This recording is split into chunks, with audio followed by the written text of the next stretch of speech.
Vijapur GB રેલવેના બનેલા ગંડારા રોડના વળાંકમાં વરસાદી પાણીના કારણે બાઇક એક્ટિવા સ્લીપના બનાવોથી વાહન ચાલકો પરેશાન। વિજાપુર જીબી રેલવેનો બનાવેલ અંડરગ્રાઉન્ડ બ્રિજનો સીસી રોડ ઉપર વારંવાર બાઇકો એક્ટિવા સહિતના અવર જવર કરતા વાહનો સ્લીપ ખાઈ જવાના બનાવોને પગલે મોટા અકસ્માતનો ભય ઊભો થવા પામ્યો છે। રોડ લીસો હોવાથી ટુ વ્હીકલવાળા વળાંકમાં બ્રેક મારતા પટકાવાના 4 થી 5 બનાવો બન્યા છે। ચોમાસાની ઋતુમાં અહીંથી પસાર થતા નાના વાહન ચાલકોમાં અકસ્માતને લઈ ડરનો માહોલ સર્જાયો છે। ભોગ બનેલા એક્ટિવા ચાલક વકીલ પિનાકીન બારોટે જણાવ્યું હતું કે જીઈબી પાસેથી ડેપો કોર્ટ તરફ માર્કેટ યાર્ડ બાજુ જતા રેલવે દ્વારા આપવામાં આવેલ કોન્ટ્રાક્ટરે રોડ ઉપર મોટા બમ્પ બનાવી દેવામાં આવ્યા છે।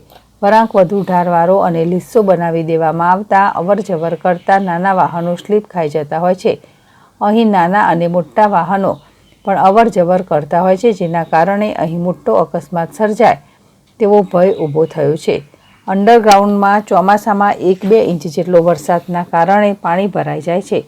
ઝડપી પાણીનો નિકાલ થતો નથી। આ પરિસ્થિતિ જો રહેશે તો મોટો અકસ્માત સર્જાય તેવી શક્યતાઓ વર્તાય છે, જેથી તંત્ર આ બાબતે ધ્યાનમાં લઈને કોઈ કાર્યવાહી કરે તેવી લોકોમાં માંગ ઉઠવા પામી છે। સૈયદજી બુખારી, જેડેશ ટીવી, વિજાપુર।